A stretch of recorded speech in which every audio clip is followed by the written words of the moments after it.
Hey everyone, Sherry here reporting from the dark side. I wasn't even going to release an episode this weekend because I'm sick, I'm tired, I have like the flu or something. But there's been some major developments in the Menendez brothers case in the last day or two that I wanted to make sure you all knew about if you haven't been watching the news. I literally got out of bed to record this, so I appreciate you tuning in.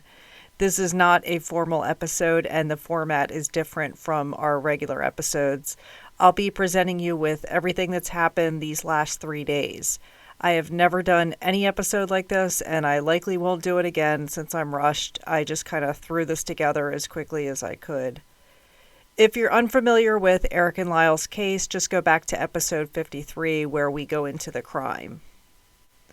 Today, the short version is that they are currently serving life sentences without the chance of parole. These two have been in prison for 35 years for the shooting deaths of their parents in 1989. For 35 years, they've had zero hope of getting released from prison until October 24th, 2024. LA County District Attorney George Gascon announced that he is filing to have Erik and Lyle resentenced. There is a real possibility that these two could be released within days or weeks, and I'll get into that shortly. Today is Saturday, October 26, 2024. It's possible that when this releases on Monday, October 28th, it will be outdated. People are working around the clock here, and things are happening quickly. I've spent a lot of time over the last 24 hours watching the press conferences and listening to expert attorneys, so you guys don't have to. I'm so excited to share with you guys these new developments. First, we'll go over Erik and Lyle, what they've been up to in prison all these years, and then we'll go over what District Attorney George Gascon said in his press conference, then what Erik and Lyle's attorney Mark Garagos said in his press conference. And then we'll go over if Erik and Lyle are released and what life could possibly be like. But first, a very brief history recap. I'm going to try to keep this under 1 minute. Erik and Lyle never denied that they killed their parents. They'll tell you, yes, we shot our parents. It was a grisly crime back in 1989. Erik was 18, Lyle was 21. After they killed their parents in their home in Beverly Hills, they tried to cover their tracks and make it look like it was a mafia-type hit. They began blowing through their parents' money, spending almost $1 million in less than a year. They were set to inherit their parents' $14 million estate.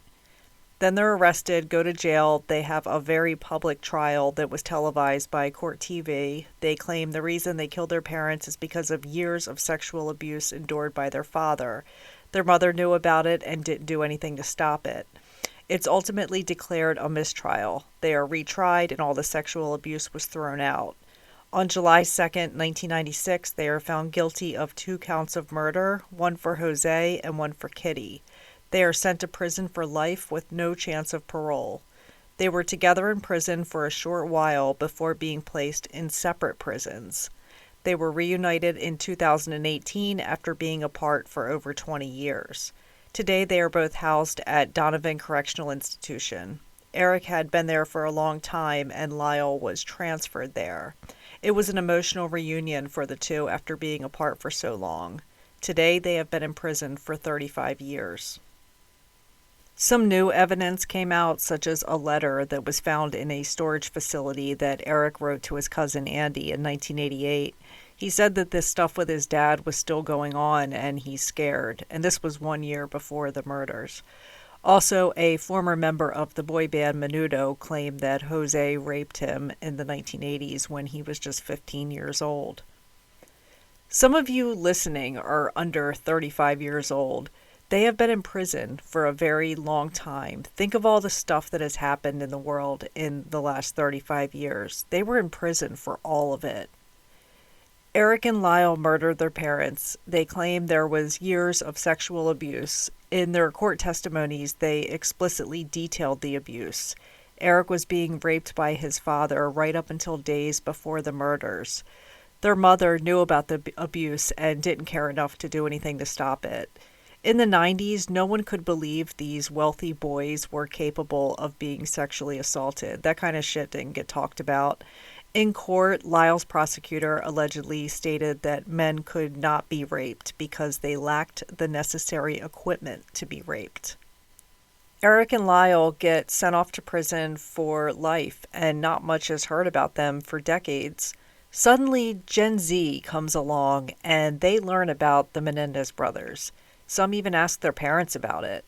They are outraged that these two young men endured years of sexual abuse and took matters into their own hands. Now they're in prison for the rest of their lives. I feel like that sort of started a revival of interest in this case. Seriously, go on TikTok. There's about 1 million videos dedicated to Lyle and Erik. Generation Z is like, let these guys go. They're victims. They were separated into different prisons many years ago, but in 2018, Lyle was moved to the prison that Erik is at. His brother was waiting with open arms, and it was an emotional reunion after being apart for so long. They are inmates at the Donovan Correctional Facility in San Diego, California. This state prison opened in 1987 and has a capacity of 2,992 inmates. It's currently a little over max capacity. It sits on 780 acres and is 1.5 miles from the Mexico border.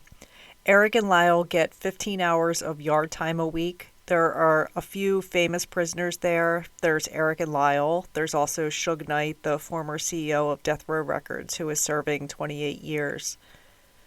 Both brothers have spouses. Both of their wives, they met through exchanging letters. The brothers get tons of fan mail, but these two women became pen pals with them and wrote back and forth and eventually fell in love. The older brother Lyle has been married to a woman named Rebecca since 2003 or 2004. They had a prison wedding. Rebecca is a lawyer and isn't bothered by the fact that Lyle is in prison. They've been married for 20 years and have only seen each other during monitored prison visits. Erik is married to a woman named Tammy. The two married in 1999 and have been together ever since. At the time when she met Erik, Tammy had a very young daughter, like under 5 years old. That daughter is 29 years old today. But every weekend, Tammy and her daughter would drive up and visit Erik. Erik is considered this girl's father. She changed her last name to Menendez, and Erik has been in her life since she was under 5 years old. She said he helped her with her homework, I guess over the phone or during visits or whatever, but she calls Erik Dad and Lyle is Uncle Lyle. Anyway, she's 29 years old today, and she has an Instagram where she occasionally posts updates about her dad. Her mom, Tammy, told Barbara Walters in an interview that not having sex doesn't bother her. Barbara is like grilling her about her sex life. Like, how could you be married to Erik and never once had sex with him? She says it doesn't bother her. She says their marriage is better than most people's marriage. They talk on the phone every day and they see each other during visits. So they've been in prison for 35 years, no hope of ever getting out. Until Friday, October 25th, 2024, when Los Angeles County District Attorney George Gascon called a press conference. Erik and Lyle's families were notified that they needed to come to Los Angeles immediately. A big announcement is getting ready to be made. A press conference is going to take place, and the whole family was there. Cousins, aunts, uncles, both of Jose and Kitty's sides of the family. Most notably, Kitty's sister was there. Kitty was their mother, remember? Kitty's sister, Joan, is now 90 years old. I just love this woman, much more than I love her sister. But anyway, she has supported the boys the entire time and says they don't deserve to be in prison any longer.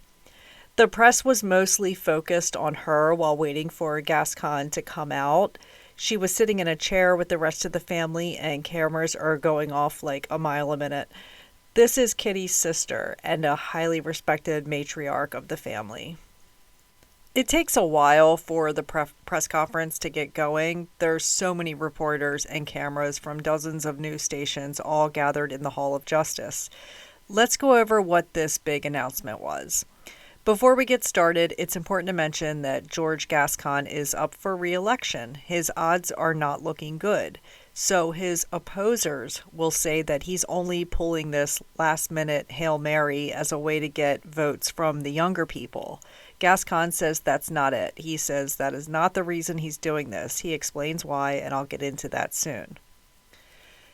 After almost an hour of waiting, the press conference begins and Gascon walks out, and there's a lot of people standing around him. As a reminder, Gascon is the LA District Attorney. Mark Garagos is there, and he is the lawyer for the Menendez brothers. Now, if you hear me say side note, I'm just interjecting something. It's not what Gascon said. I'm just giving you info to include with what he said.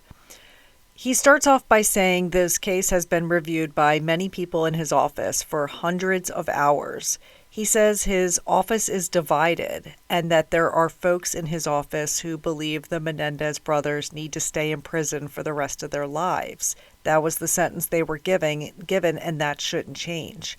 But he says there are other people in his office who believe the Menendez brothers should be released immediately. Gascon says after carefully reviewing everything, he has come to the conclusion that resentencing is an appropriate thing to do. He says he is going to recommend to the court tomorrow. He explains what exactly that means. He says he is going to tell the court that life without the possibility of parole be removed. Then they will get a new sentence for murder. But there were 2 murders, so the new sentence would put them at 50 years to life.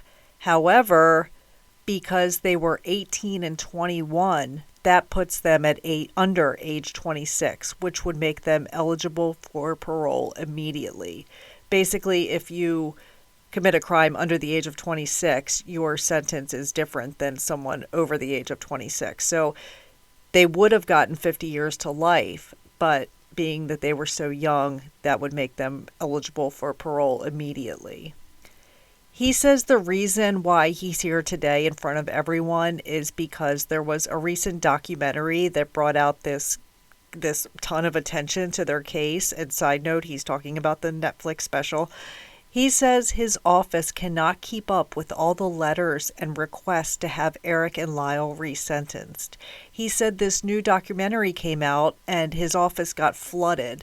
He said they had plans to review this case in late November, but because of all the requests from citizens all over the world, he expedited the process. He explained that when you are reviewing a case for resentencing, you don't necessarily focus on the crime that was committed, but rather their prison file. How have they been doing this whole time? Are they rehabilitated? A prison file is called a C file. It's basically your record the entire time you're an inmate. It has every infraction or fight you've been in, whether you've had your TV privileges taken away, basically a report card. This will determine if they can be released safely into the community. You got to remember, these are 2 convicted murderers, and he stressed that. Gascon says since he has been in office, they have resentenced over 300 people. 28 of those were for murder. Out of 300, only 4 reoffended. He says when you look at the Menendez brothers, you see 2 very young men, 18 and 21, who committed horrible acts. He says it's important to stress that these were horrible acts. He says there is no excuse for murder. He says the right thing to do if you are abused is to call the police and seek help. Side note, Erik and Lyle didn't do this because they said their dad was very powerful. He could pay off people and things like that. Plus, they felt their lives were in danger and that their parents were going to kill them. Gascon says he understands that abuse survivors get desperate, like battered women who murder their abuser out of desperation. He says he believes the brothers were molested. This part made me a little emotional while I was in the car driving to work listening. You guys, I listen to court testimonies all the time in the car, so it takes a lot to get me worked up. He says the brothers have been in prison for life with 0 hope of ever getting out. They could have done what a lot of other people who have life sentences do. They join gangs, they misbehave, basically they stop giving a shit because they're in there for the rest of their lives. He says Erik and Lyle never did that. Not only did they rehabilitate themselves, but they made life for other prisoners better. Side note, Erik and Lyle have groups for survivors. Lyle obtained his bachelor's degree in sociology through a program in prison and is working towards his master's degree. Erik is in an undergraduate program. Erik and Lyle created groups for inmates with disabilities. Erik has cared for sick and elderly inmates. He's big into meditation. That's like his thing. He meditates a lot. He is also a very talented artist and helped design a huge mural in the prison that shows outdoor scenes. Instead of a gray wall, it's a beautiful outdoor scene.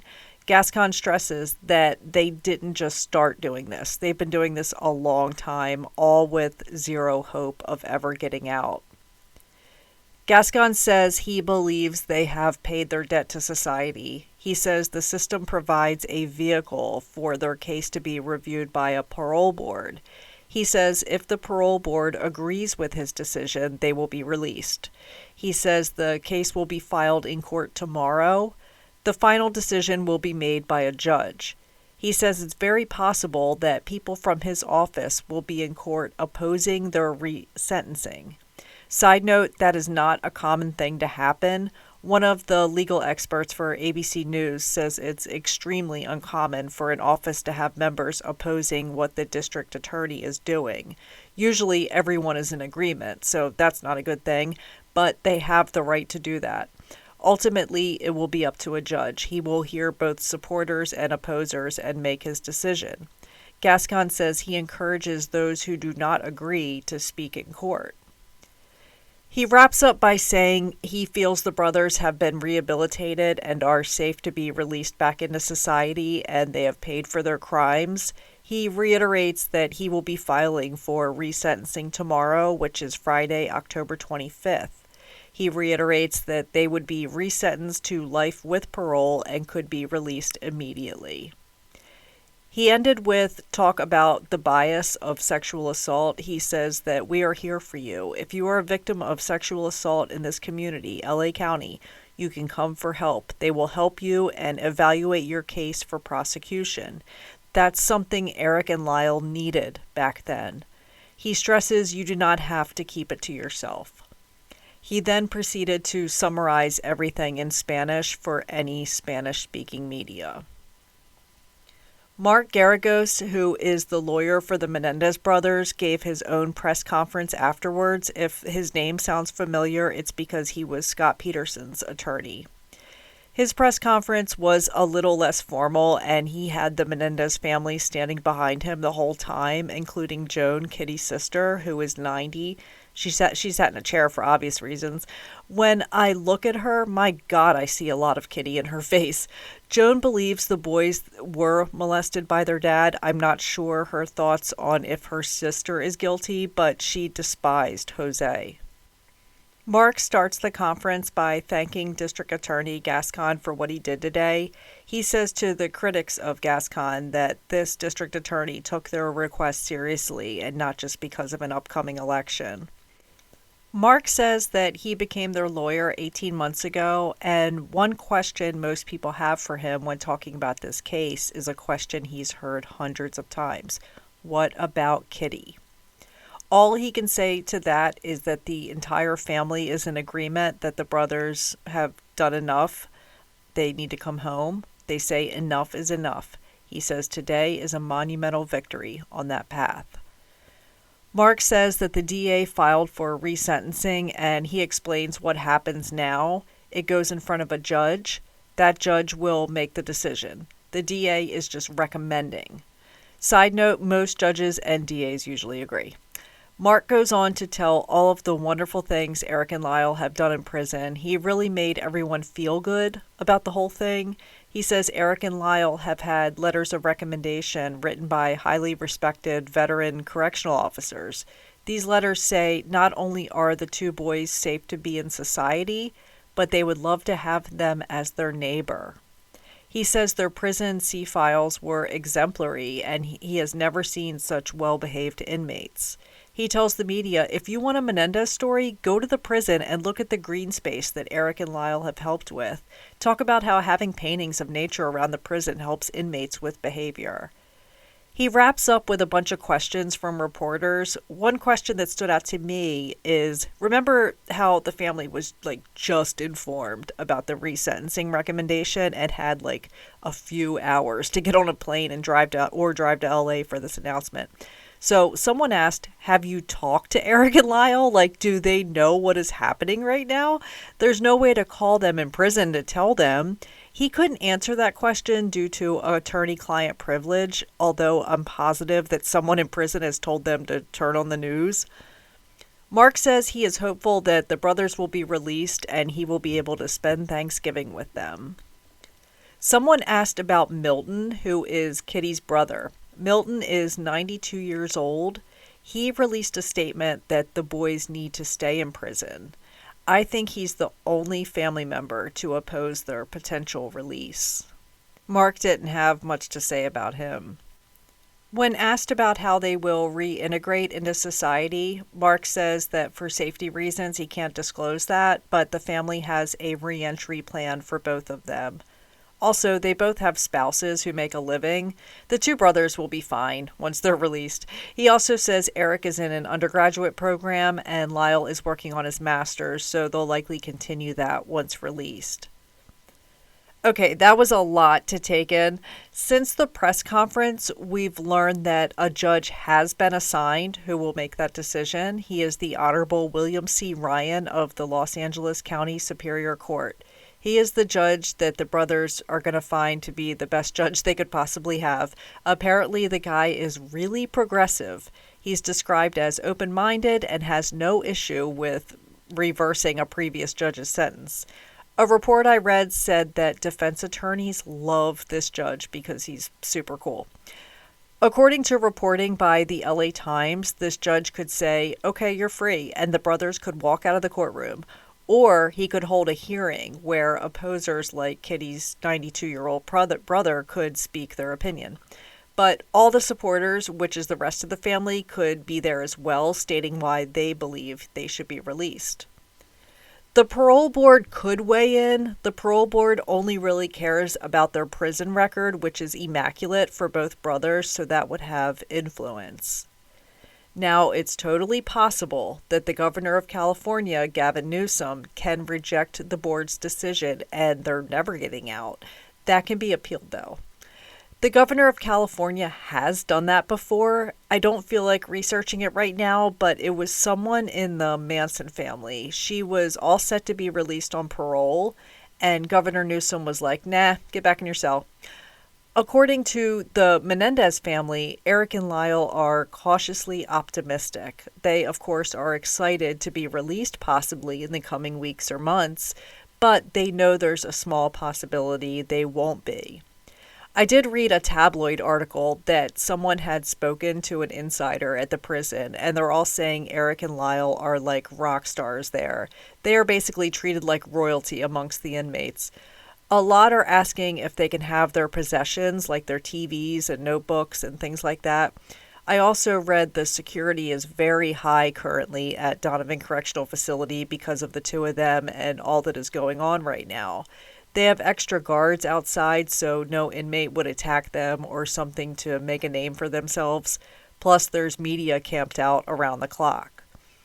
The family has a very detailed reentry plan for them. I assume they will live with their wives. It's going to be shocking for them to see the world after 35 years. They likely don't know how to drive anymore. They've never had a cell phone. There's so much that has happened in the last 35 years. If they stay in the public light, these two will be making money hand over fist just for photographs. I'm sure networks will be fighting over who gets an interview. If they sat down with Oprah or Katie Couric, they'd collect millions of dollars. It will make their $14 million inheritance look like nothing. Look at Gypsy Rose. She is living the good life right now for sure with a reality TV show about her life after prison. Of course, there's always the chance they could go into hiding and we may never see them again. We really don't know. I think many people think they're going to get out and they're going to look like the same 18 and 21-year-olds they went to prison as, but these men are in their 50s now. They've been away a very long time. I wasn't going to watch the new monster series on Netflix because Erik and Lyle denounced it, but I watched it cautiously. And I gotta say, the acting was amazing. It was spot on. They couldn't have found two better people to play the brothers as they did. I also saw the horrific abuse they claim to have experienced by their parents. The rapes and assaults by their father, the hatred they felt from their mother, Kitty. She literally hated them. Now, there is another there's a Netflix documentary. So the one I just talked about was a series, but there's an actual documentary that was endorsed by Erik and Lyle, and I did watch that one, and definitely recommend that you watch that one for sure. I can't speak for everyone, but it seems like a majority of folks believe Erik and Lyle should have served some time. They shouldn't have gotten off scot-free, but they should have only spent 5-10 years in prison rather than getting life sentences. I hope the brothers are released soon, and I truly feel that they will be good members of our society. Thanks for joining me for this very short one-off episode. Thanks for listening to me as I'm sick. I'll be back with our regular scheduled programming next time. Take care, and much love to you all.